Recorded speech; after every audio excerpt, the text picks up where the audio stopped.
It's fine. She can.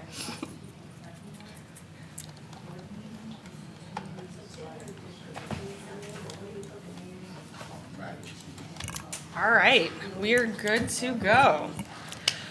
Good evening, afternoon, everyone. This is the Burlington City Council meeting number 16. This is August 17th, 2026, 5:30 p.m. in the Thomas J. Smith Council Chambers, City Hall, 400 Washington Street. If you would all please stand and we'll do the Pledge of Allegiance. Pledge of Allegiance.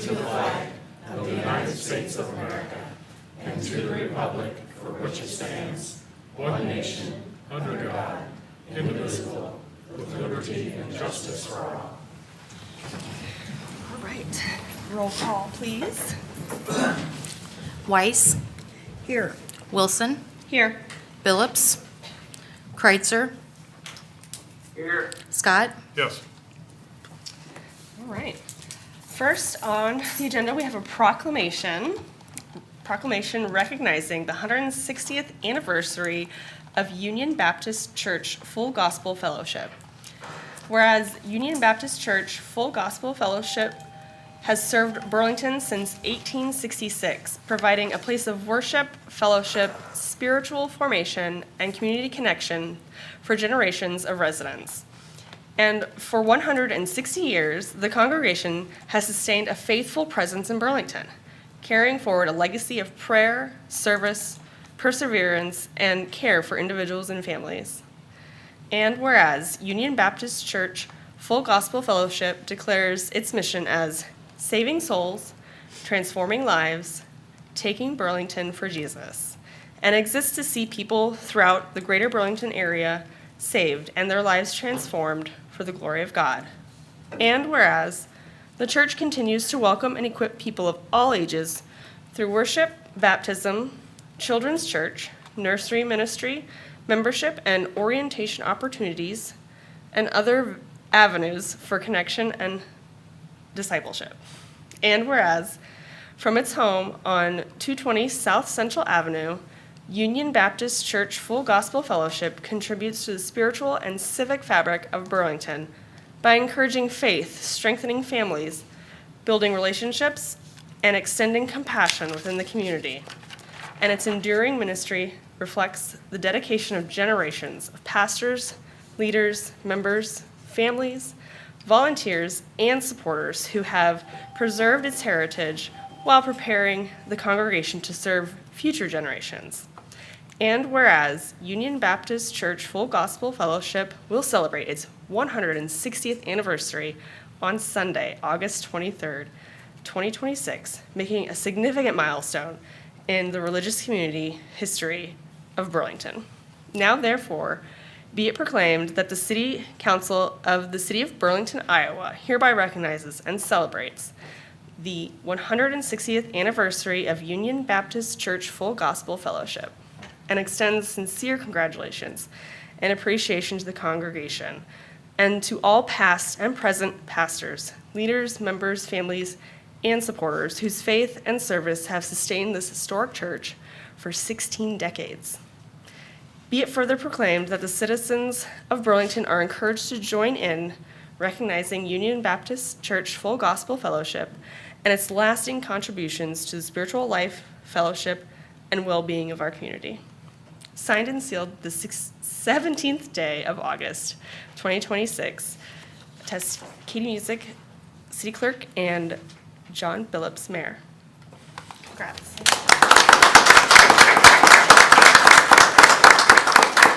I'm not sure who is.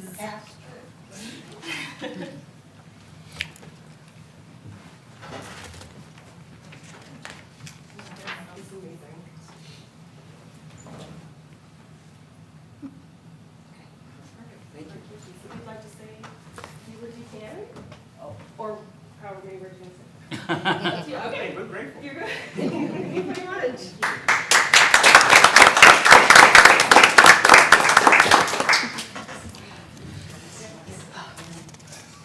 Very good, amazing. And you all are more than welcome to skedaddle if you want.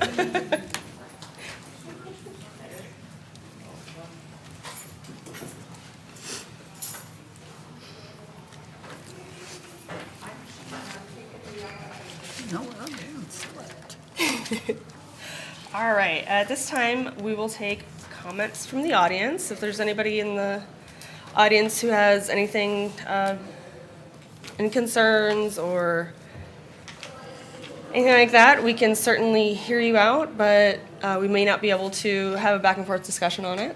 But you're more than welcome to approach.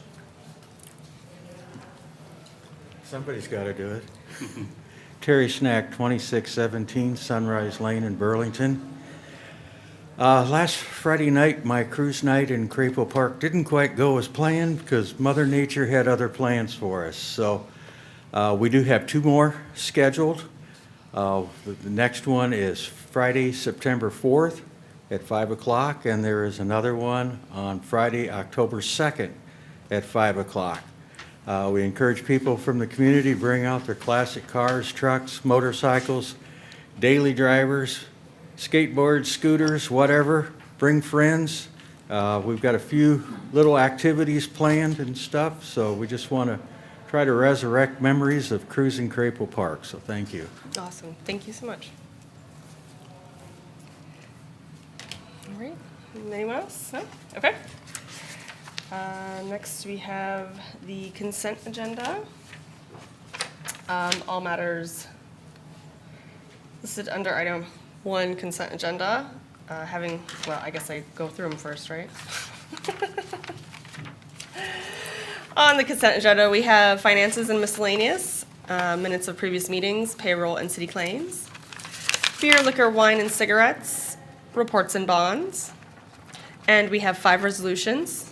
The first was resolution approving nuisance abatements for various properties, resolution approving training agreement. The third is a resolution approving final acceptance and final payment for the wastewater treatment facility redundant influent line project. Resolution number 4, resolution approving the FY27 Enhanced Security Services Memorandum of Understanding with the Iowa Department of Management.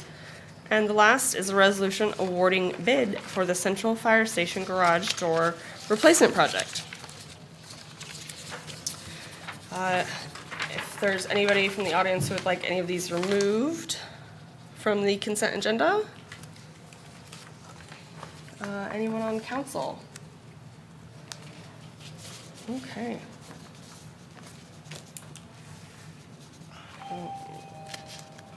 You have to read it. Yeah, all matters listed under item 1 consent agenda having been discussed are considered to be routine by the city council and will be enacted by one motion.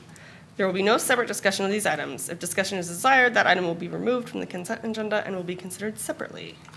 Your Honor, a motion to approve all listed under item 1 consent agenda. Second? Weiss, Aye. Wilson, Aye. Kreitzer, Yes. Scott. Yes. All right, next we have hearings. Consideration of an ordinance amending various sections of Chapter 36 Economic Development Advisory Board of the City of Burlington Municipal Code. So we're just making a few changes to the ordinance to reflect how we actually operate. We are going to elect a chairperson now every 2 years instead of every year because we just don't meet that often.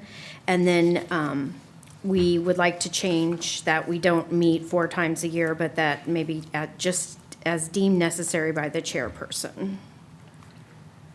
This is the amount of money that was set aside for the economic development. So sometimes we haven't gotten a lot of requests in the last few years, so we just aren't meeting as much. One is the state has eliminated their, it's not targeted jobs, but their job, the matching requirement and Right. the incentives. So we don't have a lot of options to spend the money. Right. Any questions? Any questions from the audience, comments? I would ask the council at the next meeting to waive second and third and adopt. I would, yeah, I think so. Okay. I would be fine with that. Any comment?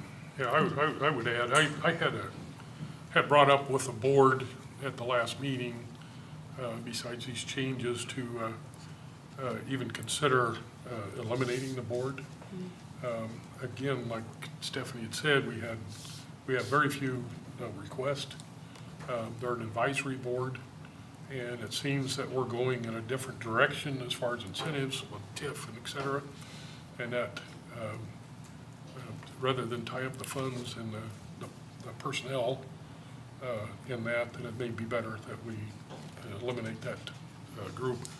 That wasn't received well. I mean, they weren't angry about it, but it was, they thought they still had some impact. And I agree they do, but I don't know, and in particular, the comment that Joel Sharon had made to me was that he had had a conversation with the city manager, and we were not funded this year, the 50,000 that had been the traditional funding. And he said that the city manager pointed out, well, we do have reserve funds if that's necessary. Well, if that's not in their control, that's in the council's control and the staff's recommendation. So again, that's just a step further away from that group than what they may be necessary for. It's a good group of people, honest, great citizens. They put a lot of thought into it, but I'm just think that maybe we should have a discussion on that as a council if that's really necessary to keep that ordinance and keep that organization going. So, can't make that decision tonight. I just want to throw Yep. that in there while we're No, on the yep. topic. Yep, put it out there. So, Your Honor, I have a motion to close. Second, Weiss, yes. Wilson, Aye. Kreitzer, Yes. Scott, Yes. Your Honor, a motion for preliminary adoption of the first reading of an ordinance amending various sections of Chapter 36 Economic Development Advisory Board for the City of Burlington Municipal Code. Second. Weiss, Yes. Wilson, Aye. Kreitzer, Yes. Scott, Yes. Your Honor, a resolution ratifying bond purchase agreement providing for the issuance of $17,125,000 general obligation corporate purpose bond series 2026A, and providing for the levy of taxes to pay the same. Second, Mayor Pro Tem and Council, so we have a bond purchase agreement and supporting documents. There are actually several documents that go behind this resolution. So there's the authorizing resolution, there's a loan agreement, registrar and paying agent agreement, continuing disclosure certificate, and some other documents in there. But the bond purchase agreement is for several parts and pieces, as we've previously discussed, in the amount of $17,125,000. There's essential purpose loan agreement not to exceed $16,750,000 for flood protection improvements, acquiring and equipping ambulances and other vehicles for municipal public works. That'll be for the ambulance and the bucket truck for the forestry department, street department, and et cetera. Then there's a general obligation corporate purpose, and that's for the Recplex field lighting not to exceed $400,000. And all of these have been discussed through the budget process or the CIP process, just for the sake of the public. These aren't new items. We've been talking about them for 6 or 9 months, yeah, or in some cases, years.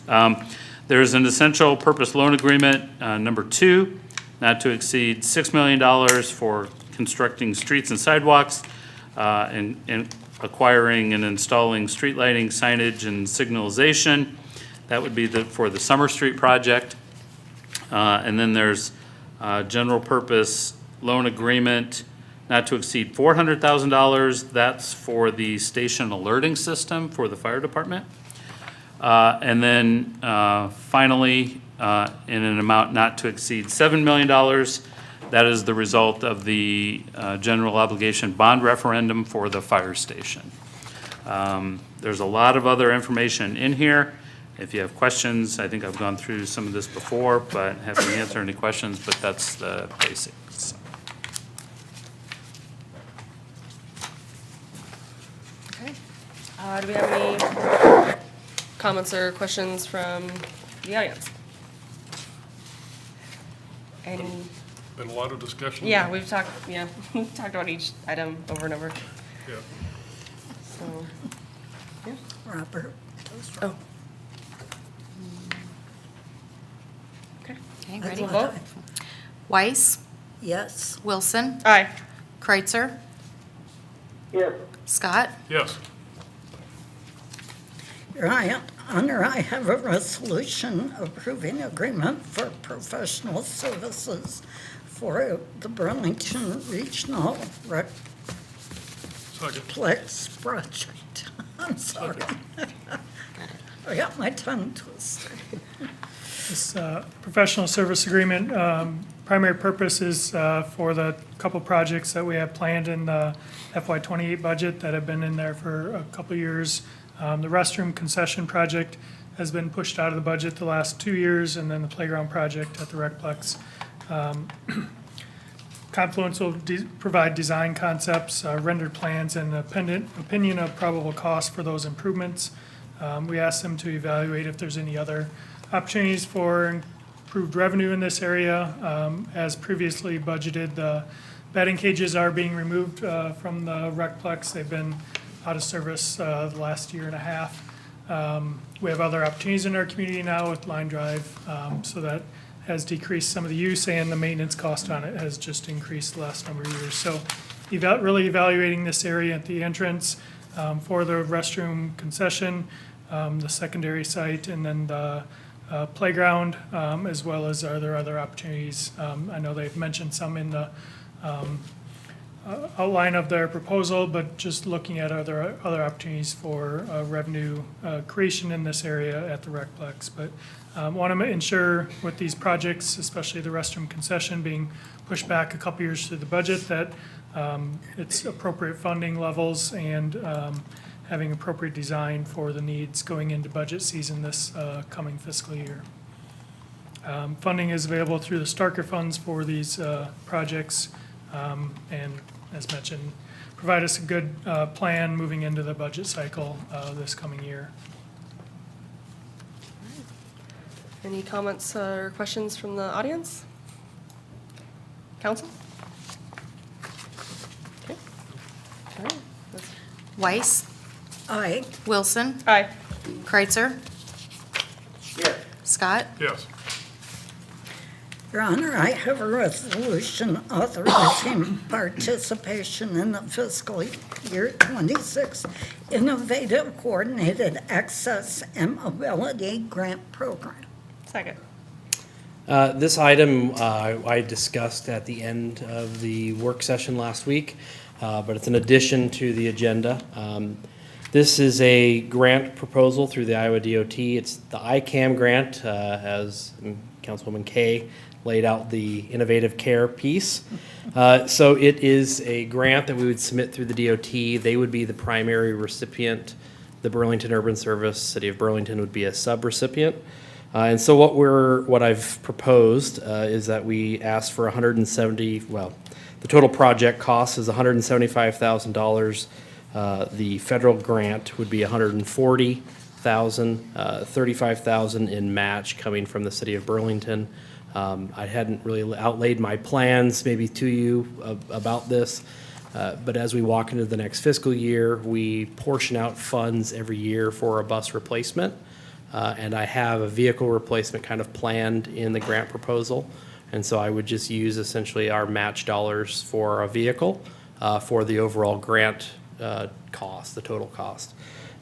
In there, so I'll hit on the vehicle. I have planned for a heavy-duty van, kind of a plug-in hybrid. We already have 2 heavy-duty vans that we use for handicap paratransit. So I could see us moving into another one of those.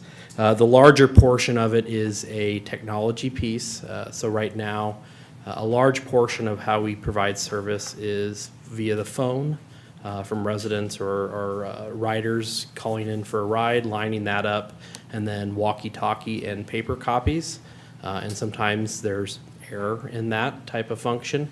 And so the goal is to get a web-based, app-based type request service, but also kind of a call list for the people that are on the buses to be able to see who they have and where they have people to pick up, and that can be updated relatively quickly. And so to try and get a little bit more efficiency from the office staff being able to not answer the phone, the whole time they're at the desk, to try and do some other things. So I hope I explained that, but in the end of the day, I'm just trying to get some of the software and another vehicle lined up, so. Very good. Council, any questions? No, I just say this timing's pretty good. It's only been a couple of weeks ago that someone was on Facebook complaining about about part of the service for handicapped individuals. I had encouraged them to contact us so they could learn more about it. This just enhances that program, looks like to me. So to me, the goal would be to try and figure out a way that, with this, to tell us the true numbers. To me, a transit system should be able to adjust to the needs of the people that are riding it. Unfortunately, we've been fairly stagnant in our function for a lot of years. I think there's the ability to adapt the way we've done things, and some of that could mean extension of time of service. So I did also reach out to the individual. Some of the information wasn't exactly provided to her accurately. We do only provide service until, the last drop-off is in the 5 o'clock hour. I've heard over the years that there needs to be some service for individuals that are trying to get to or from second and third shift type work. So with this type of system, if the rides could be requested through an app, and we know that we have a certain number of rides lined up for an evening, there is that potential. To me, the real piece on the back end is the cost savings. Is there a way that we can derive some sort of cost savings by only having certain buses out on the road to fit our new style of transportation? So to me, it's part of the piece to try and get this technology into our service so we can figure out a way to better adapt. Perfect. Yeah, sounds great. Any comments or questions from the audience? All right, I see none. Weiss, Yes. Wilson, Aye. Kreitzer, Yes, please. Scott. Yes. All right. We are nearing the end, and now we are going to go to comments from staff. Anything finance? Brittany, anything? Please. I know, I don't know the order. I like to mix it up when I'm here. Just a reminder that we will be closed to the public tomorrow all day. We will reopen on Wednesday at 9 a.m., at which point the Americans and the Holocaust exhibit opens, and it will be on display through September 30th. If you're not doing anything on Wednesday evening at 4:30, you're welcome to join the Board of Trustees meeting. Otherwise, we will have a ribbon cutting with some light appetizers and some mingling at 6 o'clock for the exhibit. That's it. All right, thank you. Yes?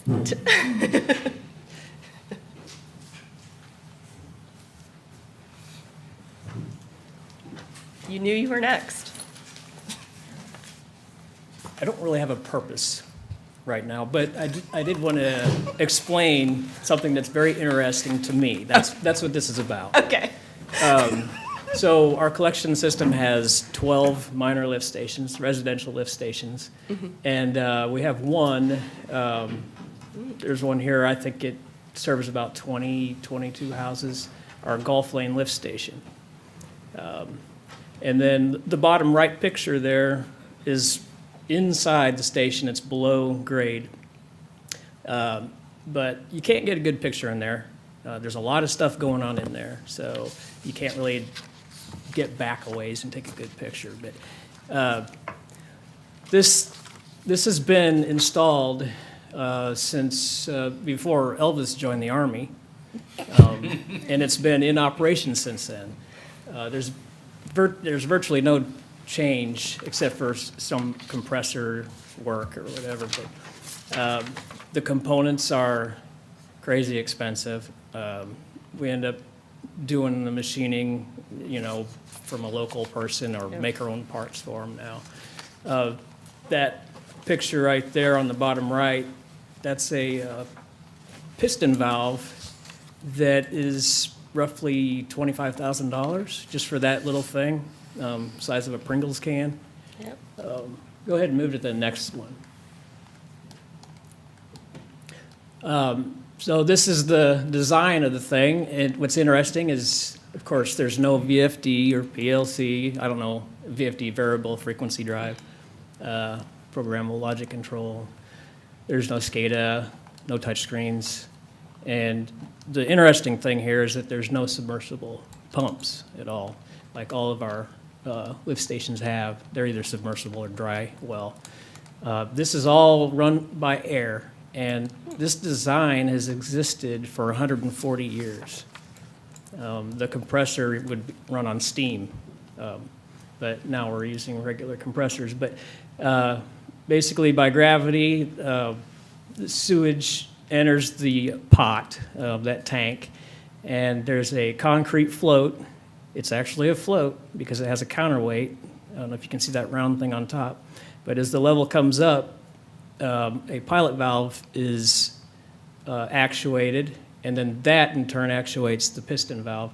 And the tank becomes sealed with that movement, and a large a bit of compressed air enters the area above that water level and pushes it down the force main.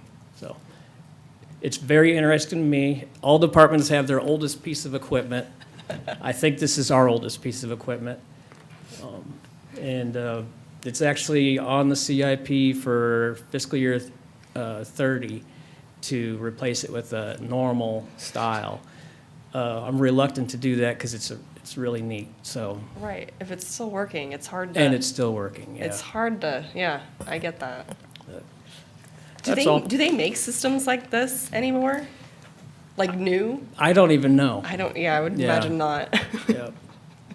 If it lasts this long, it's not good for business. Yeah, right. Wow. Hey, Tim, Yeah. so any idea what this cost new? Uh, And what are you looking at in 2030 for the CIP for replacement? The cost? Mm-hmm. Probably, I'd have to guess at like 160,000 maybe. Okay. Actually, now I do recall, I take back one of the things I said. I did see this unit for sale, or not for sale, but it was on the market for $72,000, I Yeah. think, which, that's really not that bad, but the other components are really Yeah. cashy. Yeah, especially if they're not in production really anymore. No. Exactly. Thank you for that. Yep. What do we have from Parks and Development? Just want to thank our forestry and park staff for cleanup of some trees, down trees in the parks, getting that up and running fairly quickly, and also our staff at the Recplex and Golf Course trying to manage through the rain and maintain those facilities. And then also wanted to, I guess, let council know we did formally, I guess, receive our $1 million grant award from the EPA on Tuesday in Keokuk. Chad and Nick and I went down to accept that. That's for the Klein Center brownfield cleanup, as well as some site assessments and area planning here in the community. So we'll be undertaking those efforts over the next 12 to 18 months. Sounds good, thank you. Anything? Nothing. Police chief. So I just wanted to remind everybody that next Monday, August 24th, all Burlington public and private schools go back into session. Please be looking out for kids crossing the street, school buses picking up and dropping off, and then also be aware of the school speed zones that go back into effect beginning Monday. Also, next week, we are the host agency for a week-long canine recertification training. Please don't be alarmed when you see several out-of-town police canines from West Virginia, Kansas. Exciting. Several from area, southeast Iowa departments, but they'll be in town for a 5-day canine recertification training. Are we having show and tell? They don't call it that. Training. I know, but can we have? Can we go watch somewhere? No. All right, Chief. They're not for petting. Just a friendly reminder and happy to announce that this week officially kicks off our Citizens Fire Academy. So start of an 8-week course, starts on Thursday. Just another great opportunity to continue educating our community members on the department service, but also emergency services. So that's it, just looking forward to that. Awesome. Great, thank you. Nick, please. Well, I'll address the big one off the top. I sent you all an email last week. We had Washington Street opened for a short minute, and now it's been closed again between Central and 8th. So on Wednesday, Thursday, I don't even know what day it was, we had a fairly sizable water main break that created quite a bit of pressure and rippled about 65, 70 foot worth of brand new asphalt. Some of the fact that it was brand new asphalt is probably part of the reason why it created such a large space of ripple. The mat was tight enough that the water gained so much pressure from underneath that it just pushed the brick and the asphalt up, and then found a point of weakness and then cut loose. Waterworks has completed the repair on the water line that was the problem. We will be having a combination of Norris Asphalt, Kilbride Construction, and maybe Four Seasons, the contractors that are currently on the same site of the roadway, do the repair. So after speaking with the city engineer, we will probably opt to move the section of damage from its current condition of brick with asphalt on top to full depth concrete, with the rationale that there's so much damage underneath of the asphalt that a lot of the brick will probably be loose or lifted or moved, and so the base will be not secure enough. So it'll probably involve some saw cutting and full depth removal and concrete. So we've spoken with Waterworks about their portion of the responsibility, and so I don't know exactly the ETA on when that will occur. Unfortunately, the roadway will be closed for that duration just because the eastbound lane is still pretty rubbled, and so to let traffic on it, it's not a smart idea. So it's unfortunate. Could it have been fixed beforehand? I mean, potentially, but at the end of the day, sometimes stuff just happens. It's unfortunate that it happened on 2-week-old asphalt, but it happened. At least we're still in contract with the contractor. We're still outside right here working, so we should have a fairly viable, good solution. That's what I want at the end of the day, is a good roadway, so we should still get that. I know that it probably brings the ear of a lot of folks in and around the downtown area that use that for transportation, so we're cognizant of that and we'll get it fixed. So I did want to update a little bit about the splash pad. Obviously, there's been a little bit of conversation about it. Every time we have a storm, we seem to have electrical problems with it. And so currently it's being run in a manual mode. We have to get some electricians in there to try and figure out, there's some sort of disruptions in the controller space.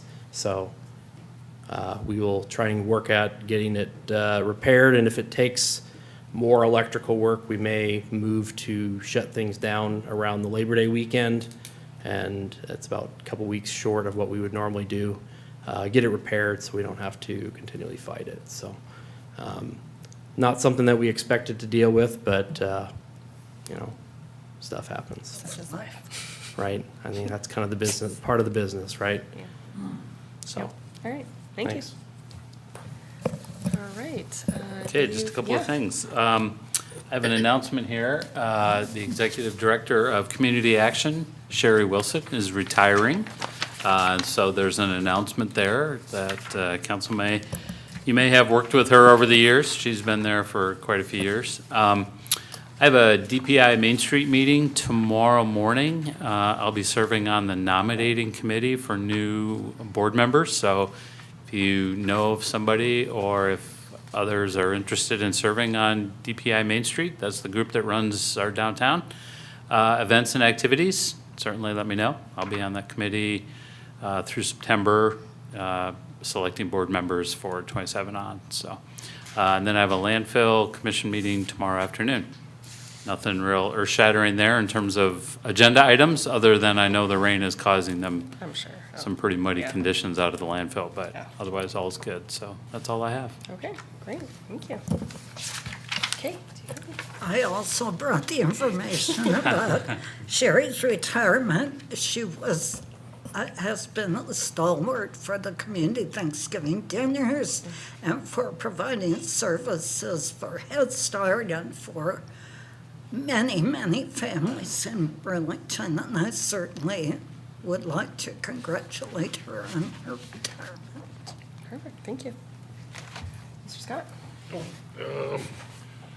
I don't know what was covered last week because I missed, but the fire department finished up their strategic plan 2026 through 2030. I was part of that committee, and we're going to get a detailed report on that here in a couple of weeks or so. And then I'm not sure if was anybody here from Water Works last week? I recall. Anyway. It might have been. Probably the most significant thing that come out of there, and I was late getting to that meeting because I was at the fire department. There's been a number of communities that experienced interruption with services because of their systems being breached by foreign entities.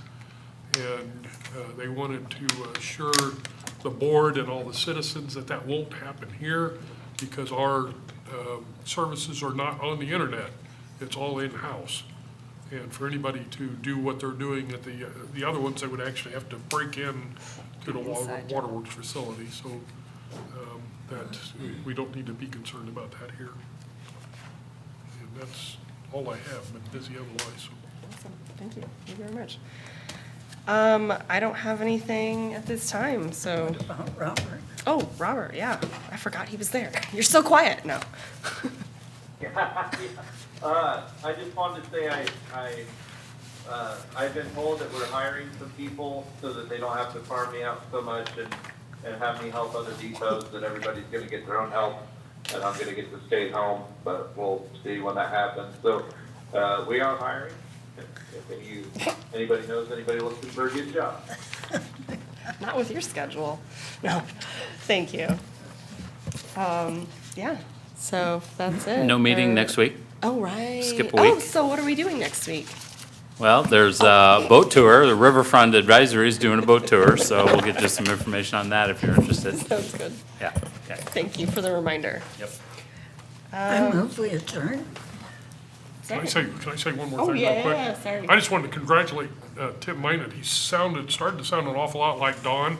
Explanation, but much shorter. So keep that up. We'll all be good. Like time shorter? Get him a sweater bit. Thank you, okay.